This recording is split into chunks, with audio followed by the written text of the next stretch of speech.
오늘은 예수님의 식탁이라는 제목의 말씀입니다. 먹는 얘기를 좀 해보려고 합니다. 한국 사람들은 먹는 걸 참 좋아하죠. 여기 계신 분들 목장 모임 대부분 다 오고 계신가요? 아니면 목장 모임 아직 참여 안 하시는 분들도 계신가요?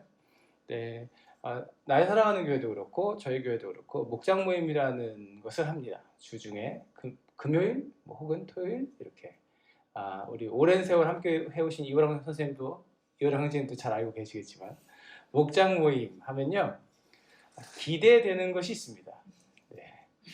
특히 제가 작년에 우리 같이 목장 모임 할 때까지 늘 기대됐던 것이 있었습니다. 뭘까요? 맛있는 음식입니다. 네. 음식은 또 같이 먹어야 더 맛있잖아요. 그러니까 같이 모여서 특별히 또 우리 밴쿠버에서 유명한 이 김영 사모님의 맛있는 음식들을 나눠 먹으면서 가끔 저희가 이제 목장 모임을 번갈아 가면서 할 때도 있었어요. 그러니까 저희 집에서 할 때는 그렇게 기대가 되지 않지만 죄송합니다 제 아내에게. 네. 사모님 하실 때는 제가 특히 과식을 많이 하고 돌아갔던 걸 제가 늘 그랬어요. 오늘 너무 많이 먹었다 이 얘기를 올 때마다 했던 것으로 기억이 됩니다. 같이 먹는 사이를 뭐라고 하죠? 식구라고 합니다. 네, 사전에서 식구를 찾아보면 이렇게 알려줘요. 한 집에서 함께 살면서 끼니를 같이 하는 사람. 네, 그러니까 우리 목장 모임, 목장 가족들 모일 때 가장 많이 쓰는 표현이 목장 식구라고 그러죠.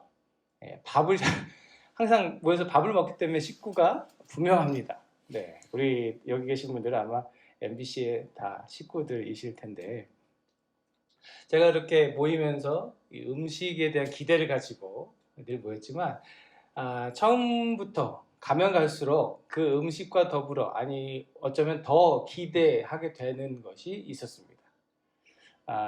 뭘까요? 그건 바로 그 자리에 사람들 그리고 그 자리에서 나누는 서로에 대한 감사의 제목들과 또 서로의 기도의 제목들 그것들을 나누면서 또 이번 한 주간에 하나님이 이런 은혜를 주셨다. 그러면 같이 기뻐하고 같이 또 이런 기도 제목이 있습니다. 같이 기도하면서 그렇게 은혜를 나누는 것이 어쩌면 음식에 대한 기대야 물론 늘 있지만 그 은혜를 나누는 것에 대한 은혜의 자리라는 것에 대한 기대는 더 커져갔던 것 같아요.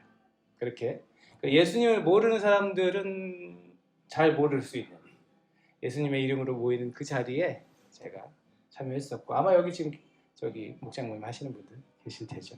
근데 여러분 성경을 보면요 우리도 먹는 거 하면은 한 열심 빠지지 않지만 이 식탁 음식 차려놓고 모이기를 되게 좋아하시는 분이 한 분 계십니다. 누구실까요? 네, 예수님입니다. 이 팀 체스터라는 사람이 이런 책을 썼어요. 예수님이 차려주신 밥상. 네, 저한테 책이 있습니다. 궁금하신 분은 제가 빌려드릴 수 있습니다. 이 책에서 저자는 이렇게 말하죠. 누가복음에 기록된 예수님은 식사를 하러 가거나 식사를 하는 중이거나 식사를 마치고 돌아가시는 중이었다. 그러니까 누가복음에서는 특별히 예수님이 밥하고 연관돼서 많이 기록이 돼 있다는 얘기예요. 나중에 마태, 마가, 누가, 요한 그 사복음서 중에 누가복음 한번 보시면 이렇게 많이 드셨나 하는 발견을 하실 수 있을 겁니다. 그래서 누가복음 7장에 보면요 예수님을 욕하고 싶어하는 그 시대의 사람들이요 서기관, 바리새인, 대제사장 이런 사람들이 예수님을 어떻게 욕하냐면요 인자가 와서 먹기도 하고 마시기도 하니 너희가 말하길 보아라 저 사람은 마구 먹어대는 자요 이렇게 예수님 두고 이렇게 말해요. 그러니까 예수님 많이 드셨다는 거예요. 그러니까 드시는 걸 보고 엄청 먹는다고 막 욕을 한 거죠. 보통 그 시대 선생님들은 막 금식했다 그러고 막 며칠 굶었다 그러고 막 이러는데 예수님은 많이 먹는 거예요. 네, 그래서 나중에 주님 만나면 그 몸매의 비결 영화 보면 이렇게 쫙 슬림하게 나오시는데 영화가 잘못 왜곡하고 있는지도 모르죠. 아무튼 네, 그 몸매의 비결을 여쭤볼 생각입니다. 그래서 복음서를 보면 주님께서는 참 많은 식탁의 자리에 계셨습니다. 소외되고 가난한 사람들과 함께 그리고 죄인이라고 손가락질 받는 사람들의 식탁에도 그리고 병으로 고통당한 사람 마음이 지금 상처 입고 아픈 사람 이런 사람들을 식탁의 자리에서 만나주시고 얘기해주시고 가르쳐주시고 회복시켜주시는 일들이 있었습니다. 그래서 복음서 예수님에 대한 이야기를 보면 이 예수님이 식탁에서 하셨던 일들이 쭉 나옵니다. 특별히 누가복음에 많이 기록되어 있고요. 먹보, 마구 먹어대는 자는 먹보잖아요. 이렇게 놀림을 받을 만큼 예수님께서 식사의 자리를 많이 가지셨는데 여러분 잘 아시는 식탁이 있습니다. 네, 레오나르도 다빈치, 디카프리오 아니고 다빈치가 그린 최후의 만찬이라는 그림이죠.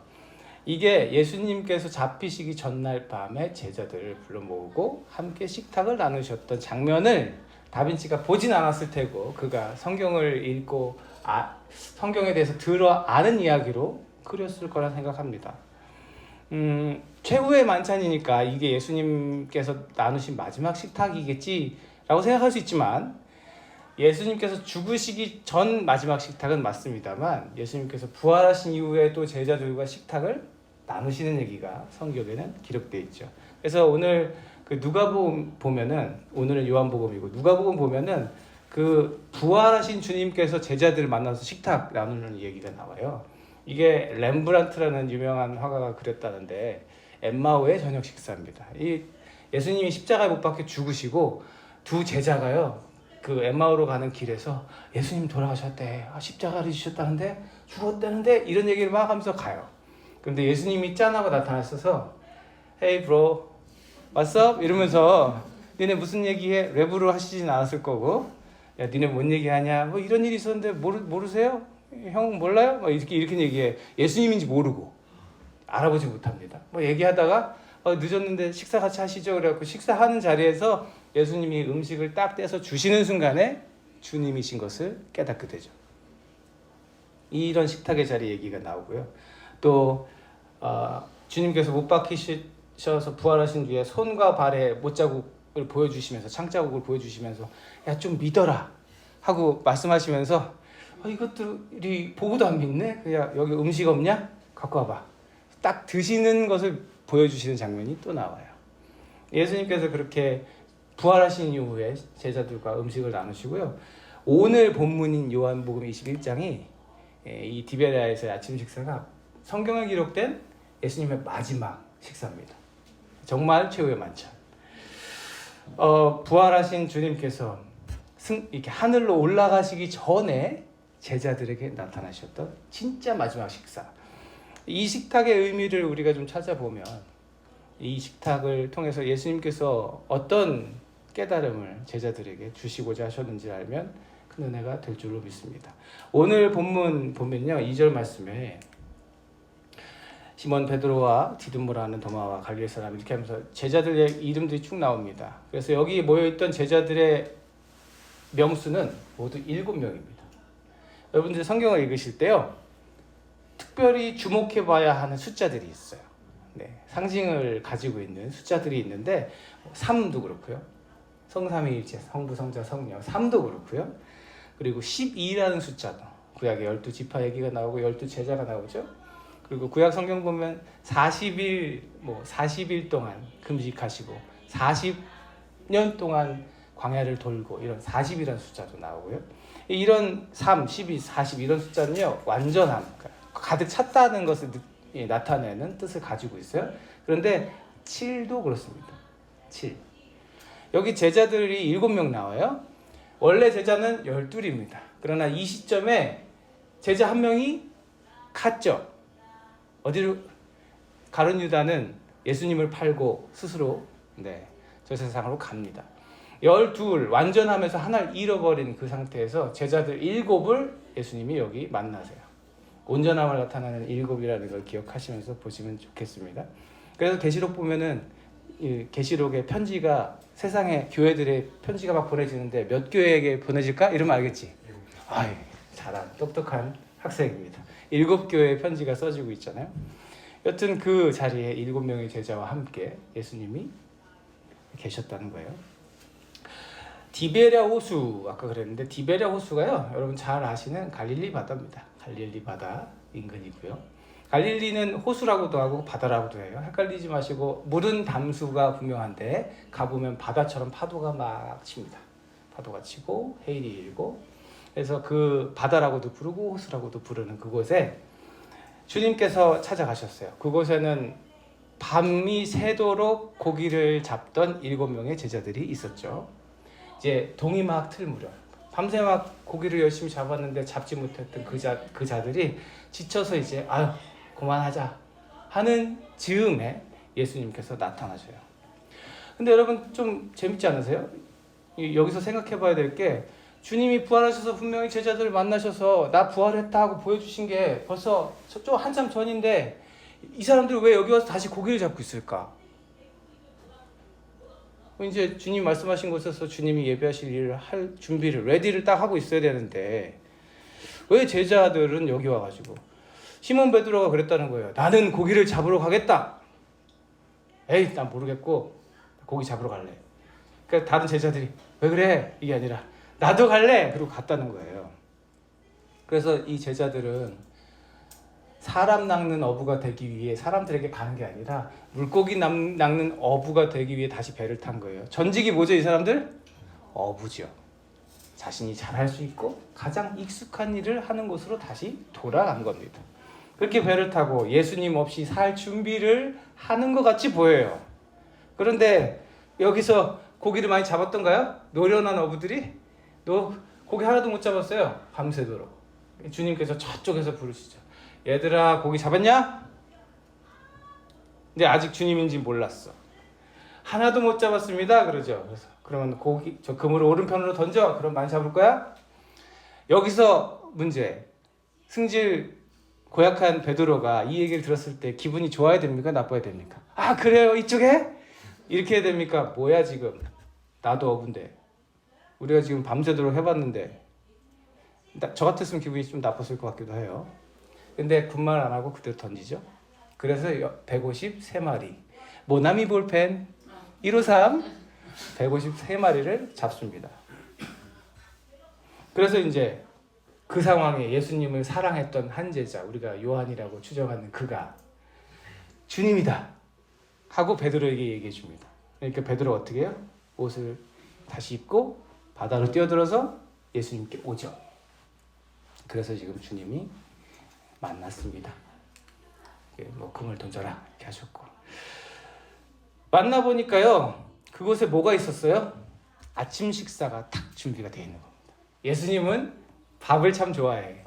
식탁을 탁 마련해놓고 그냥 안 만나요. 먹을 걸 탁 준비해놓고 만나십니다. 그래서 올라와 보니까 숯불이 펴져 있고 생선도 있고 빵도 이미 있었습니다. 저기 성지순례 나중에 기회가 있으면 가시면은 갈릴리 바다 둘러서 생선 파는 집 많이 있습니다. 베드로 고기라고 불리는 피터스 피쉬예요. 저 오은성 목사님과는 상관이 없습니다. 오은성 목사님 피터지만 그 사람들이 가장 즐겨 먹는 한 끼 식사예요. 생선, 그리고 우리가 먹는 빵 말고 이렇게 뭐라고 표현해야 잘하실까? 난과 비슷하다고 해야 될까요? 네, 그런 빵입니다. 그게 그들의 이제 우리가 밥 먹듯이 그들의 주식이고요. 주님은 또 미식가신가 봐요. 튀기지 않으시고 숯불에 구우시네요. 이렇게 식탁을 준비해 주시고 잘 차려놓은 식탁입니다. 여러분, 이 마지막 식탁, 주님께서 준비해 주신 이 식탁을 통해 우리가 깨달을 수 있는 게 뭘까요? 이 예수님의 식탁은요, 섬김의 자리였습니다. 마태복음 20장 보면요, 주님께서 이렇게 말씀하세요. 인자는 섬김을 받으러 온 것이 아니라 섬기러 왔으며 많은 사람을 위하여 자기 목숨을 몸값으로 치러주려고 왔다. 말씀 그대로 예수님은 이 땅에 오셔서 잃어버린 영혼들을 위해서 아낌없이 자기의 몸을 내주셨습니다. 자기 몸을 내주실 만큼 세상에 자기 몸을 내주면서 섬기는 것보다 더 큰 섬김이 있을까? 주님은 모든 것을 내어주시고 죽음을 이기고 부활하신 그 이후에도 제자들을 위해 식탁을 손수 준비하시며 섬김의 자리를 마련하시죠. 여러분, 우리가 어떤 서비스를 받을 때 팁을 식당 가서 종업원들이 이렇게 좋은 서비스를 제공해주면 고맙다는 의미로 팁을 주죠.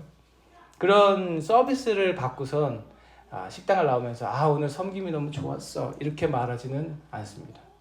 대가가 있는 어떤 서비스를 받을 때 우리는 섬김이라는 말 잘 쓰지 않죠. 아무 조건 없이 순전히 상대방을 위해서 상대방을 위해주고 그 사람을 받들어 줄 때 우리는 섬겼다라고 말합니다. 그렇기 때문에 주님의 식탁은요 언제나 섬김의 자리였어요. 그렇잖아요. 하나님의 아들이 이 땅에 오셔서 죄인들과 같이 식탁을 나누고 상처 입은 자들과 식탁을 나눈다. 이때 당시에 종교 지도자들은요 식탁을 구분하면서 살았습니다. 쟤 세리, 쟤 죄인이야? 나랑은 절대 같이 밥 못 먹어. 밥을 같이 먹는다는 것은요 친구라는 의미고 내가 그 사람을 받아들였다는 의미고, 그래서 식탁을 나누는 사이는요 아무나 그렇게 할 수 있는 사람이 아닙니다. 근데 예수님께서 자꾸 죄인들과 식탁을 나누시고 병든 자들과 식탁을 나누시고 손가락질 받는 사람들을 찾아가서 같이 밥을 드시더란 말이죠. 그것도 하나님의 아들께서 그 자리를 마련하시더라는 겁니다. 종교 지도자들이, 서기관과 바리새인들이 식탁까지도 구분하면서 우리는 이렇게 있고 너희는 저렇게 있고 그러면서 군림하려고 할 때 예수님은 섬기러 오셨다고 말씀하시고 섬기셨습니다. 그날 아침에 갈릴리 해변에서도 그렇게 하신 거예요. 여전히 연약한 믿음으로 방황하는 사람들, 이 제자들 지금 거기 있으면 안 되는데 고기 잡으러 가겠다고 다시 돌아간 제자들을 불쌍히 여기서 거기 가셔서 밤새도록 수고하고 애를 써서 허탕친 그들을 위해 아침 식사를 준비하시는 주님, 물고기를 구우시면서 빵을 준비하시고 추운 바닷바람 맞고 있던 제자들 부르셔서 숯불 주변에 둘러앉히시고 그렇게 손수 물고기와 빵을 주시는 주님, 그렇게 주님은 식탁을 통해 끝까지 제자들을 섬겨주셨습니다. 사랑하는 여러분, 예수님처럼 저도 여러분도 주님 부르시는 날까지 그런 섬김의 삶을 살 수 있었으면 좋겠습니다. 섬김을 받는 것보다 섬기는 삶이 더 기쁘다는 것은 섬겨본 사람만 알 수 있는 것입니다. 그 섬김의 기쁨을 여러분들 누리면서 살아가실 수 있기를 바라고요. 그리고 여러분들이 지금 서 계시는 그 섬김의 자리에서 그 열심을 다해 애쓰려고 섬기려고 애를 쓰면요, 저는 믿습니다. 하나님께서 섬길 수 있는 넉넉함을 주시는 줄로 믿습니다. 네, 내 힘으로 할 수 없는 일을 하나님께서 하시게 하는 줄로 믿습니다. 끝까지 예수님 섬기시는데 예수님처럼 여러분들 섬김 끝까지 이어가실 수 있었으면 좋겠어요. 목장 모임이 그런 자리가 되었으면 좋겠습니다. 여러분들 얼마나 애쓰시는지 저도 조금은 압니다. 특히 목자로 애쓰시는 그 하루 종일 일하고 거기 찾아오는 것도 굉장히 애를 쓰고 수고하는 것이고요. 또 그 자리를 마련하는 것도 얼마나 수고하는 일인지 몰라요. 네, 그 음식 준비하는 것뿐만 아니라 그 자리. 또 손님 오면 치워야 돼. 저희 아내가 그러던데 집을 청소하고 싶으면 손님을 부르라고. 누가 온다 그러면 치워야 되고 누가 또 왔다 가면 또 치워야 되고, 네, 그 일을 기꺼이 감당하는 여러분들이잖아요. 그 섬김의 자리를 통해서 하나님께서 여러분에게 주신 그 능력으로 섬길 때 많은 열매들이, 많은 은혜들이 그곳에 있게 될 줄로 믿습니다. 그리고 주님의 식탁은 회복의 자리이기도 했습니다. 주님이 여기 지금 보시면 숯불을 준비했다고 그래요. 아까 우리 배 타러 가시는 분들 제가 저기 섬에 가시면 회 한 사람 하시고 오십니까? 그랬는데 그 한국 사람들은 그런 데 가면은 이렇게 조개구이도 먹고 이게 회도 먹고 그러잖아요. 숯불에 조개를 구우면 참 맛있겠다. 근데 아무튼 숯불이 거기 있었어요. 이 숯불은요 밤새 일하고 들어온 제자들의 몸을 따뜻하게 해줬을 겁니다. 그리고 특별히 거기서 더 따뜻함을 느꼈던 한 사람이 있었어요. 옷을 입고 바다로 뛰어들었던 베드로. 다른 제자들은 배 타고 왔기 때문에 안 젖었어요. 근데 베드로는 홈뻑 젖어서 지금 거기 불을 쬐고 앉아 있는 거죠. 근데 따뜻해 하고 편안해져야 하는 그 베드로의 마음이 과연 편했을까? 그렇지 않았을 겁니다. 왜요? 이 숯불은 어디서 많이 봤던 그 숯불이거든요. 불 앞에서 몸을 녹이고 있는 베드로의 모습이 어디 있는지 혹시 기억나시나요? 예수님이 잡혀가시던 그날 밤, 예수님이 잡혀가신 그곳 앞에서 밤에 앉아서 불을 쬐던 베드로에게 여종이 그러죠. 이 사람 예수 제자인데? 난 아니요. 3번 부인했던 그 현장, 거기에서 숯불, 그리고 오늘 본문의 숯불이 같은 단어입니다. 이 숯불을 보면서 같이 지금 예수님이 있는 자리에서 숯불을 보면서 베드로는 몹시 괴로워졌을 겁니다. 몸도 춥고 따뜻해 하다가 주님을 보는 순간 그날 밤이 떠오를 수밖에 없었겠죠. 나는 저 사람 몰라 쟤 누군데 했던 자기의 모습이 떠올랐던 겁니다. 그러면서 베드로는 마음 졸였을 것 같아요. 주님이 나를 책망하시지 않을까. 너 왜 그랬어? 너 그럴 줄 알았어. 내가 그런다고 했지. 너 안 그런다며. 주님이 이러시지는 않을까? 여기 지금 누가 먼저 고기 잡으러 가자고 그랬어요? 베드로가 그랬습니다. 오늘 훗날 일이 참 많은 사람이라 지금 마음을 막 졸이고 앉아서 왜 고기 잡고 있었냐, 그러면 어떡하지? 하는 생각을 했을 것 같아요. 얼마나 마음이 불편했을까. 그런데 그 자리에서 주님께서는 베드로를 책망하지 않으시죠. 저주하지 않으십니다. 오히려 이 식탁에서 그 숯불만 보면 떠올랐을 그 주님, 자기 잘못 때문에 마음에 상처가 입은 그 제자를 불쌍히 여기시며 그 마음을 위로하고 계시는 거죠. 오늘 본문 14절까지 읽었지만 그 뒤에 15절부터 마지막 절까지 보면요, 베드로 3번 부인했던 베드로의 그 상한 마음을 고쳐주시기 위해서 예수님께서 계속 노력하시는 게 보입니다. 네가 나를 사랑하느냐? 예, 사랑합니다. 네가 나를 사랑하느냐? 예, 사랑합니다. 네가 나를 사랑하느냐? 주님 아시지 않습니까? 3번 부인했던 그에게 3번 질문하시고 사랑한다는 말을 3번 들으시죠. 그 상처 입은 제자를 위한 회복의 자리, 그 식탁을 통해서 베드로는 예수님의 그 용서, 자비, 위로하심을 경험했을 겁니다. 사랑하는 여러분, 주님과 함께 식탁을 나누면서 회복됐던 이 베드로처럼, 그리고 많은 사람들, 저처럼 저와 여러분도 주님과 함께 그 식탁에 나아갈 때 회복되고 또 변화되는 줄 믿습니다. 늘 실수하지만, 부족하지만, 그래서 연약해서 맨날 내가 또 왜 그랬지 하고 자책하게 되지만, 주님은 이 모습 이대로를 사랑하십니다. 능력만 있으면, 그 주님의 능력만 있으면, 연약한 나지만 그래도 내가 주님과 함께 세상을 이길 수 있는 거죠.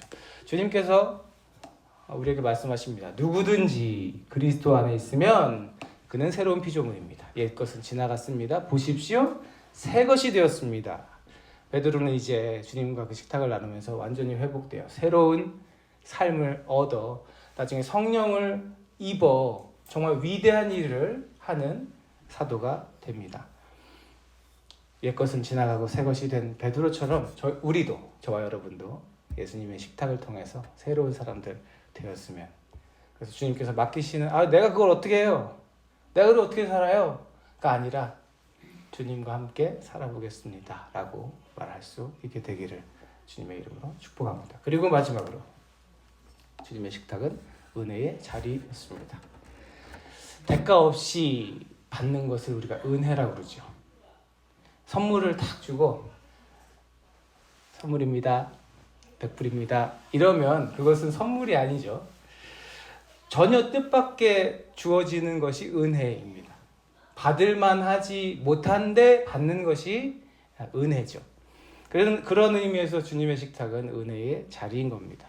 예수님께서 십자가에 달리시기 전에도, 부활하셔서 승천하시기 그 직전에도 제자를 부르시고 식탁을 베풀어 주셔요.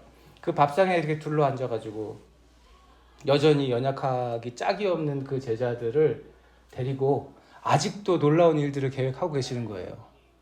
실패한 사람들, 배신하고 저주하고 나는 모른다 그러고 고기 잡으러 가자 그러고 뿔뿔이 도망가고 예수님 잡힐 때 막 숨어 있었던 그들을 다시 불러서 그 은혜의 자리로 초청하십니다.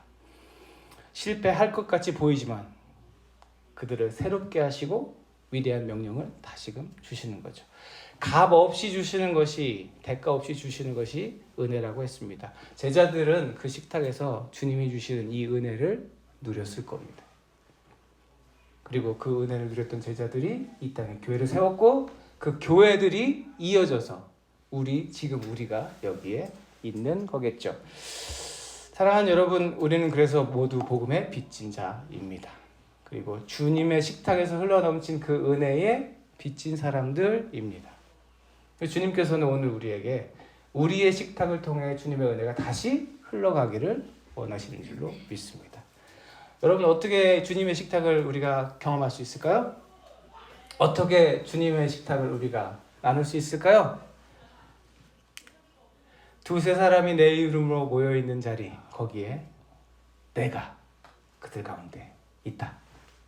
제가 정말 의지하는 말씀입니다. 두세 사람이 예수의 이름으로 모인 곳에 이미 예수님이 와 계시는 줄 믿으시기 바랍니다. 그리고 그 예수의 이름으로 섬기고 베풀며 주의 은혜를 기대하는 자리, 그 자리에는 주님이 함께 하시는 줄로 믿으시길 바랍니다. 기도하면서 말씀 보면서 그렇게 나와 함께 하시는 주님, 오늘도 나와 같이 내게 일용할 양식을 주시며 나와 함께 식탁을 나누시는구나 하고 여러분들 기도하시고 누리시면 여러분 주님의 식탁을 누리시게 되실 겁니다. 의인이 아닌 죄인을 부르러 오셨다는 주님께서요, 제자들에게 주셨던 그 말씀을 여러분에게도 주십니다. 사람 낚는 어부가 되어 다오. 나는 물고기 잡으러 갈래 보다는 그건 안 돼. 나는 사람 낚는 어부로 내 삶에 보내신 곳으로 가겠습니다. 그리고 주님과 함께 섬김의 자리, 회복의 자리, 은혜의 자리를 펼쳐서 사람들을 초청하여 그곳에서 주님을 만나겠습니다. 우리 그런 다짐이 우리 가운데 있었으면 참 좋겠습니다. 그래서 목장 모임 하시는 교회들은 복이 있습니다. 늘 맛있는 음식을 먹어서 복이 있기도 하고 그 귀한 자리에 여러분 함께하고 계시기 때문에 이미 복을 누리시는 줄로 믿습니다. 바라기는 여러분들 그런 자리를 우리가 언제 주님께 불려갈지 모르지만 그런 자리를 할 수 있는 대로 최선을 다해 그렇게 베푸시면 주님이 베풀어 주시는 은혜를 그만큼 우리가 누리게 되는 줄로 믿습니다. 그런 삶이 우리 가운데 있기를 주님의 이름으로 축복합니다. MBC의 식탁은요? 그런 식탁이 되겠죠? 되는 줄로 믿습니다. 기도하시겠습니다. 주님 감사합니다. 주의 말씀 따라서 주님께서 베푸셨던 그 식탁을 묵상합니다. 섬김의 자리요, 회복의 자리요, 은혜의 자리인 그 식탁이 내 삶에도 날마다 펼쳐지기를 원합니다. 하나님 내게 힘주시고 특별히 나는 할 수 없지만 성령께서 역사하셔서 내가 그렇게 주님과 함께 그 주님의 위대한 식탁을 내 삶 가운데 날마다 펼쳐나갈 수 있도록 베풀어 갈 수 있도록 힘주시고 능력 주시고 은혜를 더하여 주옵소서. 이제는 우리 구주 예수 그리스도의 은혜와 아버지 하나님의 무한하신 사랑하심과 성령님의 내주 감화 감동 교통하심이 주님의 식탁을 일평생 나누기를 소원하며 그렇게 살겠노라고 결단하며 다짐하는 여기 있는 주의 사랑하는 백성들 머리 위에 저들의 가정과 저들의 직장과 학교와 저들의 모든 삶의 자리 위에 이제로부터 영원토록 함께 하셨기를 간절히 축원하옵나이다. 아멘.